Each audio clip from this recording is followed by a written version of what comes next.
Hello everyone, welcome back to Java DSA 250 series. मैं हूं क्रिश और आप देख रहे हो टेक विद क्रिश।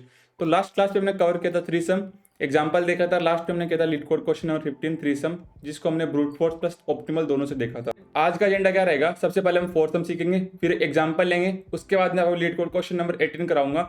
मेरा प्री रिक्विजिट इतना सा है, अगर आपको फोर सम करना है ना, आप थ्री सम जरूर करके आना एक बार, ठीक है। थ्री सम अगर आपको समझ में आया हुआ है ना, तो फोर सम आप बिल्कुल आसानी से बना ले जाओगे। इतना समझ में आया? अब चलो चलते हैं, अब देखते हैं फोर सम क्या होता है, ठीक है। तो थ्री सम में मैंने आपको क्या बताया था? थ्री सम में एग्जांपल लेते हैं। आप पे 1 0 -1 0 -2 2 मैंने एक एरे लिया। थ्री सम में हमने क्या किया था? हमने ट्रिपलेट तीन नंबर ऐसे लिए थे, यहाँ पे टारगेट इक्वल टू 0 गिवन था। तीन नंबर ऐसे लिए थे मैंने, उनका सम करने पे अगर मेरे पास टारगेट के बराबर आ रहा था तो मैं बोल देता वो ट्रिपलेट है, मतलब वो एग्जिस्ट करता है, अदरवाइज नहीं करता। फोर सम में क्या होगा? मेरे पास ऐसे क्वाड्रिपलेट होगा, मतलब मेरे पास ऐसे चार नंबर होंगे। अगर वो मेरे पास टारगेट के बराबर आया, मैं बोल दूंगा फोर सम है, ठीक है, उसमें एग्जिस्ट करता है। तो फोर सम में मतलब कुछ नहीं होता। ऐसे कोई चार नंबर दो उस एलिमेंट, उस एरे में से, इसमें से कोई चार ऐसे एलिमेंट दो जिनका सम अगर मेरे पास उस टारगेट के बराबर है, तो मैं बोल दूंगा वो क्वाड्रिपलेट है, वो एग्जिस्ट करता है मेरे एरे में। इतना सा फोर सम है। थ्री सम में तीन नंबर से सम टारगेट के बराबर करना था। फोर सम में चार नंबर देखने, वो मेरे पास टारगेट के बराबर आए तो बोल दूंगा क्वाड्रिपलेट है, एग्जिस्ट करता है। फोर सम समझ में आया? अब लीड कोड क्वेश्चन देख लेते हैं। Given an array nums of an integer, return an array of all unique quadruplets. ठीक है, मेरे पास एक एरे गिवन है नम्स का, उसमें एन इंटीजर है और कंडीशन मेरे को बोल रहा है कि मेरे को चार एलिमेंट लेने हैं, उनका सब मेरा टारगेट के बराबर है, तो मेरा वो क्वाड्रिपलेट एग्जिस्ट करता है, अदरवाइज नहीं करता। इसके कंस्ट्रेंट्स क्या दे रखे हैं कि मेरे पास एरे की लेंथ है, वो मेरे पास 1 से लेकर 200 तक है। अब क्या करते हैं, इस एग्जाम्पल को हम अपनी स्क्रीन पे लेके चलते हैं, वो मैं आपको अच्छे से चमका देता हूँ। तो स्टार्ट करते हैं हमारे इनपुट नंबर 1 से। एरे एरे मेरे पास है 1 0 -1 0 -2 और 2, ये एरे है। तो फोर्थ सम में मुझे क्या करना है? मैं सबसे पहले क्या करूंगा, इसकी ब्रूट फोर्स देखेंगे हम। ब्रूट फोर्स आपको पता है ना, जो भी क्वेश्चन करते हैं सबसे पहले हम ब्रूट फोर्स जो दिमाग में आता है वही करते हैं, ठीक है। तो ब्रूट फोर्स में हमें क्या करना है? सबसे पहले थ्री सम में ब्रूट फोर्स में क्या किया था? वहां पे हमने कंडीशन लगाई थी कि nums of I plus nums of J plus nums of के अगर मेरे पास टारगेट के बराबर है तो मेरा ट्रिपलेट होगा। ये मेरी कंडीशन किसकी थी? ये मेरी कंडीशन थी थ्री सम की। फोर सम में कुछ नहीं करना, यहाँ पे एक एक्स्ट्रा कंडीशन ऐड हो जाएगी, नम्स ऑफ एल। मतलब यहाँ पे गिवन है कि मेरे पास अगर चार नंबर का सम अगर टारगेट के बराबर आया तो मेरा क्वाड्रिपलेट में एग्जिस्ट करेगा, अदरवाइज नहीं करेगा। तो यहाँ पे मैं चार लूप लगाने, पहला लूप स्टार्ट करूंगा इंडेक्स 0 से आई, दूसरा यहाँ से जे, तीसरा यहाँ से के और चौथा यहाँ से एल। चार लूप लगाए। थ्री सम में हमने तीन लूप लगाए थे, ठीक है। अब चार लूप लगाए, कंडीशन यही लगाऊंगा। स्टार्ट करते हैं सबसे पहले। देखो सबसे पहले नम्स ऑफ आई कितना है? 1 + 0 + -1 + 0, ये कितना आ रहा है मेरे पास? 0 के बराबर आ रहा है। तो मैं बोल दूंगा कि मेरा जो पहला नंबर आया मेरे पास कितना है? मेरे पास 1 0 -1 0, ये मेरा क्वाड्रिपलेट एग्जिस्ट करेगा। आप देख सकते हो यहाँ पे जो आपका गिवन है ना -1 0 0 1, ये क्वाड्रिपलेट एग्जिस्ट कर रहा है। अब क्या किया था, जैसे ही मेरे को क्वाड्रिपलेट मिला, मेरे को क्या करना है? दूसरी स्टेप में मेरे को लेफ्ट को आगे बढ़ा देना है। लेफ्ट को आगे बढ़ा दो। जैसे ही मैं लेफ्ट को आगे बढ़ाऊंगा, अब क्या होगा? मेरा लेफ्ट यहाँ से खिसक गए, मेरा लेफ्ट यहाँ पे आ जाएगा। अब थर्ड स्टेप में क्या होगा?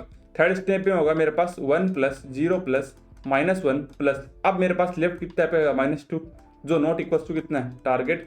अब वापस से मेरा लेफ्ट हिलेगा, लेफ्ट मेरे पास यहाँ पे आ जाएगा। फोर्थ स्टेप में क्या करूँगा? फोर्थ में 1 + 0 + -1 + 2 is not equal to target. अब मेरे पास क्या हुआ? यहाँ पे लूप खत्म हो गया एल वाला। जैसे मेरे पास लूप खत्म होगा, जैसे मेरे पास लूप खत्म होगा, अब मेरे को फिफ्थ स्टेप में क्या करना है? मेरा जो इंडेक्स एरे है ना 1 0 -1 0 -2 2, यहाँ पे मेरा आई तो यही रहेगा, जे भी मेरे पास यही रहेगा। अब मेरा के क्या हो जाएगा? के मेरा आगे बढ़ जाएगा, के +1 पे हो जाएगा। तो के मेरा यहाँ से स्टार्ट होगा और मेरा यहाँ एल यहाँ पे आ जाएगा। समझ में आया? अब वापस से कंडीशन क्या करेंगे? कंडीशन यही कंडीशन चेक करेंगे, यहाँ पे भी यही कंडीशन चेक करेंगे। तो अब होगा क्या यहाँ पे? आप देखो, अब मेरे पास एल यहाँ पे पहुंचेगा, फिर मेरा क्या हुआ? के मेरा यहाँ पे पहुंचेगा, के लास्ट इंडेक्स पे पहुंचेगा। तो मैं क्या करूंगा? जैसे ही मेरा के लास्ट इंडेक्स पे पहुंचेगा, मैं क्या करूंगा? जे को जे +1 कर दूंगा, ठीक है। तो अगली स्टेप में मेरा सिक्स में क्या आएगा? मेरे पास 1 0 -1 0 -2 2। अब क्या होगा? मेरे पास आई तो यही रहेगा, जे स्टार्ट यहाँ से हो जाएगा, के स्टार्ट यहाँ से हो जाएगा, एल स्टार्ट यहाँ से हो जाएगा। मतलब मेरे पास जैसे एल वाला लूप की आइटरेट खत्म होगा, मेरा क्या होगा? के आगे आ जाएगा। जैसे ही मेरा के वाला लूप खत्म होगा, मेरा जे आगे आ जाएगा। और जैसे ही मेरा जे वाला लूप खत्म होगा, मेरा आगे आई आ जाएगा। मतलब मेरे को चारों लूप में आइटरेशन करूंगा जब मेरे चारों लूप की आइटरेशन खत्म हो जाएगी तो मेरा खत्म हो जाएंगे चारों, मतलब पूरा लूप का आइटरेशन खत्म हो जाएगा। तो सबसे पहले एल एंड में जाएगा, फिर जे जाएगा, फिर के जाएगा, फिर एल में जाएगा। जब तक आप ऐसे करते रहोगे तब आपको यहाँ पे जो क्वाड्रिप्लेट है वो एग्जिस्ट करेगा, जो एग्जिस्ट करता है वो मिल जाएगा, नहीं करता वो नहीं मिलेगा। समझ में आ गया? तो 4 लूप लिए हमने, 4 लूप लिए और आइटरेट करते रहेंगे उनको, ठीक है? इतना समझ में आया? अब यहाँ से आपको इसकी टाइम कॉम्प्लेक्सिटी कितनी मिल रही है? वो मिल रही है बिग ऑफ n4। मतलब यहाँ पे 4 लूप है, मैंने 4 loop 4 loop 4 loop 4 loop 4 loop लगाए, ठीक है? तो मेरी टाइम कॉम्प्लेक्सिटी मल्टीप्लाई हो जाएगी, मतलब इसकी n है, इसकी n है, इसकी n है, इसकी n है, तो n की पावर 4, ठीक है? ये आपको पता है टाइम कॉम्प्लेक्सिटी बहुत गंदी है। स्पेस कॉम्प्लेक्सिटी कितनी है? बिग ऑफ 1, मतलब यहाँ पे कोई एक्स्ट्रा स्पेस यूज नहीं हुआ तो कॉन्स्टेंट स्पेस कॉम्प्लेक्सिटी है। इतना समझ में आ गया?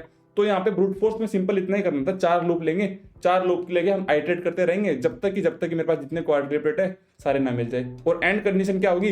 जब मेरा आई लास्ट में चला जाएगा, मतलब सारे लूप मेरे पास एक एक बार आइटरेट हो जाएंगे और मेरा फाइनल आउटपुट मिल जाएगा। तो ये है हमारी सिंपल सी ब्रूट फोर्स। अब इसको हम करते हैं, ब्रूट फोर्स में टाइम कॉम्प्लेक्सिटी बहुत गंदी आई, अब इसको करते हैं किससे? ऑप्टिमल से। आपको अच्छे समझ में आएगा। अब देखते हैं इसकी हम ऑप्टिमल अप्रोच, ठीक है? तो मेरे पास जो अरे गिवन है इनपुट 1 वाला, वो मैं यहाँ पे लिख रहा हूँ, वो है मेरे पास 1 0 -1 0 -2 और 2। ये मेरे पास अरे गिवन है, ठीक है? तो हम याद करो, हमने 3 सम में ऑप्टिमल में क्या किया था? हमने एक एलिमेंट फिक्स किया था और यहाँ पे 2 पॉइंटर लगाए थे। अब 4 सम में मैं क्या करूंगा? 4 सम में मैं आपके लिए क्या करूंगा? यहाँ पे 2 एलिमेंट फिक्स करूंगा, आई और जे। इंडेक्स 0 और इंडेक्स 1 पे मैं दो एलिमेंट फिक्स करूंगा और आगे यहाँ पे आई जे प्लस 1 से मैं एक पॉइंटर लूंगा और एक एंड में एक पॉइंटर लूंगा। तो ये मेरा राइट पॉइंटर हो गया और ये मेरा लेफ्ट पॉइंटर हो गया। इतना समझ में आया? मतलब 2 एलिमेंट फिक्स करूंगा और 2 पॉइंटर लूंगा। इतनी बात समझ में आई? और एक कंडीशन में क्या बोल रखी है कि nums of I plus nums of J plus nums of, वहां पे किधर का मतलब सी दे रखा है, तो यहाँ पे मेरे पास क्या हो जाएंगे? मैंने पॉइंटर लिया left plus nums of right is equal to target के बराबर आने चाहिए। तो वो आएंगे तो मेरे पास वहां पे क्वाड्रिप्लेट में एग्जिस्ट करेगा, अदरवाइज नहीं करेगा। और यहाँ पे मेरे पास टारगेट इक्वल्स टू 0 गिवन है, इतना याद रखो, ठीक है? अब मुझे सिंपली क्या करना है? वही काम करना है जो मैंने 3 सम में किया था। 3 सम में क्या किया था? यहाँ पे मैंने एक एलिमेंट फिक्स किया था और यहाँ पे 2 पॉइंटर रख के काम किया था। सेम मैं यहाँ पे पहली कंडीशन में क्या करूंगा? आपको याद है हमने 3 सम में क्या किया था? सबसे पहले जो अरे गिवन था उसको सॉर्ट किया था, ठीक है? तो यहाँ पे मैं क्या करूंगा? अरे को सॉर्ट करूंगा। सॉर्ट कर देते, एक फंक्शन होता है अरे डॉट सॉर्ट, तो उससे क्या हमारा जो भी अरे होता है वो सॉर्ट हो जाता है, मतलब असेंडिंग ऑर्डर में आ जाता है। तो सॉर्ट करने के बाद मेरे पास ये आएगा -2 -1 0 0 1 और 2। ये मेरे पास यहाँ पे क्या आ गया? ये मेरे पास सॉर्टेड अरे आ गया, ठीक है? अब मुझे यहाँ से क्या करना है? अब मैं क्या करता हूँ, इसकी यहाँ पे दे देता हूँ। ये जो मैंने यहाँ पे इंडेक्सिंग करी थी सेम इंडेक्सिंग आएगी मेरे पास। आई यहाँ रहेगा, जे मेरे पास यहाँ रहेगा, मेरे पास यहाँ पे लेफ्ट पॉइंटर रहेगा और यहाँ पे मेरे पास राइट पॉइंटर रहेगा। समझ में आ गया इतनी बात? अब देखते हैं आगे। अब मुझे स्टेप 2 में क्या करना है? मुझे स्टेप 2 में ये काम करना है। अब मुझे यहाँ पे कंडीशन चेक करनी है कि मेरे पास नम्स ऑफ आई कितना है? नम्स ऑफ आई 2 है, प्लस कितना हो जाएगा? -1 हो जाएगा, प्लस 0 प्लस 2 कितना आ रहा है मेरे पास? ये आ रहा है मेरे पास -3 + 2 = -1। ये तो -1, टारगेट कितना था? टारगेट था मेरा 0 और आ रहा है -1। क्या -1 0 से बड़ा है छोटा है? छोटा है। जैसे ही मेरे को जो मेरा एलिमेंट जो मेरे पास वैल्यू आई वो टारगेट से अगर छोटी आएगी तो मुझे क्या करना है? मुझे लेफ्ट को प्लस कर देना है। अब लेफ्ट को प्लस कर दूंगा, कर दो भाई लेफ्ट को प्लस। जैसे ही लेफ्ट को प्लस करूंगा तो थर्ड स्टेप में मेरे पास क्या बन जाएगा? -2 -1 0 0 1 और 2। अब मेरे पास आई तो यहीं रहेगा, बिल्कुल रहेगा। जे मेरे पास यहीं रहेगा और मेरे पास राइट पॉइंटर भी यहीं रहेगा। अब लेफ्ट मेरे पास यहाँ पे आ जाएगा। अब कंडीशन वापस लगाते हैं, चलो लगाते हैं वो कंडीशन। अब कंडीशन फोर्थ में क्या होगा? फोर्थ में मेरे पास आएगा -2 प्लस -1 प्लस 0 प्लस 2, ये हो गया मेरे पास -3, ये आ गया मेरे पास 2 = -1। नेगेटिव आया तो फिर मैं क्या करूंगा? अगली स्टेप में फिर मैं क्या करूंगा? जो मेरे पास पॉइंटर है उसको मैं क्या कर दूंगा? ऐसे लेफ्ट को आगे बढ़ा दूंगा। फिफ्थ में क्या आएगा मेरे पास? जो मेरे पास -2 -1 0 0 0 0 1 और 2 है। अब मेरे पास आई तो यहीं रहेगा, जे भी मेरे पास यहीं रहेगा और राइट भी मेरे पास यहीं रहेगा। अब लेफ्ट मेरा कहाँ आ जाएगा? लेफ्ट मेरा कहाँ पे आ जाएगा? लेफ्ट मेरा यहाँ पे आ जाएगा। कहाँ पे? यहाँ पे, ठीक है? अगेन कंडीशन चेक करूंगा तो क्या होगा? -2 प्लस -1 प्लस 1 प्लस 2, ये कितना आ रहा है? ये -3, ये कितना आ रहा है? +3 = 0। क्या मेरे पास 0 आ गया? तो मैं बोल सकता हूँ कि जो मेरे पास यहाँ पे एलिमेंट है, क्या एलिमेंट है? एलिमेंट है मेरे पास -2 -1 1 और 2। ये क्या मेरा यहाँ पे क्वाड्रिपलेट में एग्जिस्ट करता है, चेक करते हैं। -2 आ रहा है, -1 आ रहा है, 1 2 आ रहा है, तो ये जो मेरा पहला क्वाड्रिपलेट मेरे को यहाँ से मिल गया। ठीक है, ये क्वाड्रिपलेट मिलेगा। और एक चीज और यहाँ पे चेक करो, अब मेरे पास लेफ्ट कहाँ पहुंच गया, लेफ्ट आगे पहुंचेगा। जैसे लेफ्ट आगे पहुंचेगा वो मेरे पास कहाँ हो जाएगा, राइट इक्वल टू लेफ्ट पे आ जाएगा। अब मैं 6th स्टेप में क्या करूंगा, 6th स्टेप में क्या करूंगा, मेरे पास यहाँ पे आ जाएगा, मेरे पास यहाँ पे था मेरे पास -2 -1 0 0 1 और 2। अब मेरे पास आई तो यहीं रहेगा और जे मेरा कहाँ यहीं रहेगा। अब मेरा यहाँ पे आ गया लेफ्ट और यहाँ पे आ गया राइट। फिर से कंडीशन चेक करूंगा, अब जैसे करूंगा तो ये लूप आगे निकल जाएगा। अब मेरे पास क्या होगा, यहाँ पे लूप जो मेरे पास लेफ्ट वाला है ना, ये लूप खत्म हो जाएगा। अब मेरे पास ये जैसे लूप मेरे पास खत्म होगा यहाँ से, तो मैं क्या करूंगा, खत्म होने के बाद अब मेरे को क्या करना है, जे मेरे पास पहले 1 पे था ना, अब मेरे को जे को कहाँ से बढ़ा देना, जे को कर देना i+1। अब मैं क्या करता हूँ, इसको थोड़ा सा नीचे कर लेता हूँ, आपको समझा देता हूँ। ठीक है, तो इसको यहाँ ले आता हूँ। अब मेरे पास क्या होगा, देखो ध्यान से देखना। अब मेरे पास यहाँ पे क्या होगा, यहाँ पे मेरे पास एरे क्या था, -2 -1 0 0 1 और 2। अब क्या होगा मेरे पास, आई तो मेरे पास यहीं रहेगा। अब मेरा जे कहाँ पे था, यहाँ पे था। अब मेरे पास जे कहाँ पे आ जाएगा, j+1 पे, तो जे यहाँ पे आ जाएगा। यहाँ पे मेरे पास क्या रहेगा, लेफ्ट रहेगा, और यहाँ पे मेरे पास राइट रहेगा। ठीक है, वापिस से कंडीशन चेक करते हैं, -2 +0 +0 +2 = 0। ये मेरे पास एक क्वाड्रिपलेट और मिल गया यहाँ पे। और नंबर कौन से थे मेरे पास, एलिमेंट -2 0 0 2। क्या ये मेरे पास वहाँ पे है, चेक करते हैं। -2 +2 0 0, ये रहा एक क्वाड्रिपलेट यहाँ से मिल गया। ठीक है, अब मुझे जैसे क्वाड्रिपलेट मिलेगा तो मुझे यहाँ से क्या करना है, क्वाड्रिपलेट मिलने के बाद मुझे इस लेफ्ट को यहाँ से उठा के लेफ्ट यहाँ ले आऊँगा। तो -2 -1 0 0 1 और 2, आई मेरा यहीं रहेगा। जे मेरा कहाँ पे आया था, जे मेरा यहाँ पे आ गया था। ठीक है, अब मेरा राइट यहीं पे था, अब लेफ्ट मेरा यहाँ पे 0 पे था, अब लेफ्ट यहाँ पे आ जाएगा। एंड अगेन कंडीशन चेक करूंगा, मेरा लेफ्ट क्या करेगा, वापस से लूप तोड़ देगा। जैसे ही लूप तोड़ेगा तो मैं क्या कर दूंगा, जे को क्या कर दूंगा, जे को कर दूंगा i+2 कर दूंगा, i+2 करूंगा। तो ऐसे ऐसे क्या होगा, ऐसे मेरा आई वाला लूप खत्म होगा, आई जे वाला लूप खत्म होगा। जैसे मेरा जे लूप खत्म होगा तो मैं फिर क्या करूंगा, i=0 से क्या कर दूंगा, i+1 कर दूंगा, फिर i+2 हो जाएगा, i+3 हो जाएगा। ये करता रहूंगा और मेरा क्या होगा, लास्ट में जाके यहाँ पे लूप एंड हो जाएगा, मतलब लूप से बाहर आ जाएगा। सिंपल इतना सा काम करना, कुछ नहीं करना। आपको 2 एलिमेंट फिक्स करने हैं, 2 एलिमेंट फिक्स करने हैं और आपको 2 पॉइंटर लगाने। सिंपल कुछ नहीं करना, आपको कंडीशन चेक करनी है। अगर नेगेटिव कंडीशन आएगी तो आपको कुछ करना, नेगेटिव कंडीशन आएगी तो आप क्या करना, लेफ्ट को आगे बढ़ाते बढ़ाते जाओगे। अब एक कंडीशन बहुत जरूरी, यहाँ पे डुप्लीकेसी कंडीशन आएगी। जैसे ही मेरे पास जे है, जे मेरे पास 3 बनेगा। अब मेरे पास J3 बनेगा, J2 तो बन गया था पहले ही। जैसे ही मेरे पास J3 बनेगा तो क्या होगा, -2 -1 0 0 1 और 2। अब मेरे पास J यहाँ पे आया था, J मेरे पास यहाँ पे आया था, यहाँ पे देखो J मेरे पास यहाँ पे था। अब क्या होगा, अगली स्टेप में J+1 होगा, ये वाली कंडीशन J+ होगा तो मेरा पास J यहाँ पे आ जाएगा वापस। अब एक चीज चेक करो, मेरे पास यहाँ पे दोनों J = मेरे पास 0 1 0 1 2 और J = 3, मतलब मेरे पास nums of 2 = nums of 3।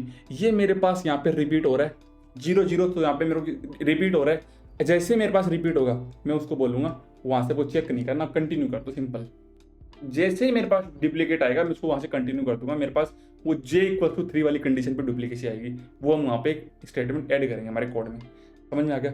तो आपको बहुत अच्छे से समझा दिया मैंने, सिंपली हमने जो काम किया वो आपको समझा दिया। आपको आई थिंक समझ में भी आ गया होगा मैंने जो आपको बताया।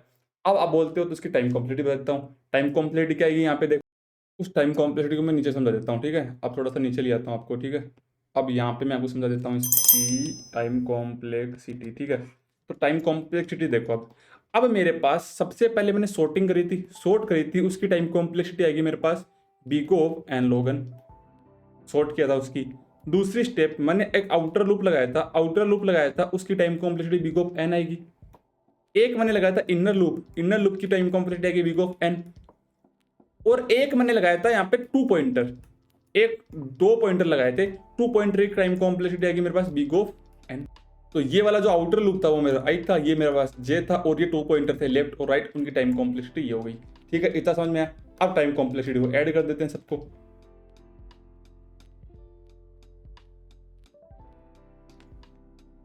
तो तो ऐड तो ऐड करेंगे तो ये टाइम कॉम्प्लीट कितनी आएगी, big of n into n, ये आएगी मेरे पास बिग ऑफ एन क्यूब। और आपको इतना पता है कि big of n log n is come very small compare to big of n cube, तो वहाँ पे मैं इसको नेग्लेक्ट कर सकता हूँ। तो मेरे पास फाइनल टाइम कॉम्प्लेक्सिटी आएगी बिग ऑफ एन क्यूब। ये टाइम कॉम्प्लेक्सिटी बहुत अच्छी है compare to big of n की पावर 4। स्पेस कॉम्प्लेक्सिटी कितनी आएगी, स्पेस कॉम्प्लेक्सिटी बिग ऑफ 1, क्योंकि यहाँ पे मेरे पास कोई एक्स्ट्रा स्पेस हमने यूज नहीं किया, तो मेरे पास यहाँ पे स्पेस कॉम्प्लेक्सिटी आएगी big of 1 conscious space complexity. बहुत अच्छे समझा दिया टाइम कॉम्प्लेक्सिटी क्या होता है, ये सारा आपको मैंने प्रैक्टिकल भी करके बता दिया। अब हम इसका कोड देख लेते हैं जल्दी से।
अदरवाइज मुझे एल्स में क्या करना है, एल्स पे मुझे क्या करना है, एल्स में अगर मेरे पास ये आया तो मैं राइट को माइनस माइनस करता चलूंगा।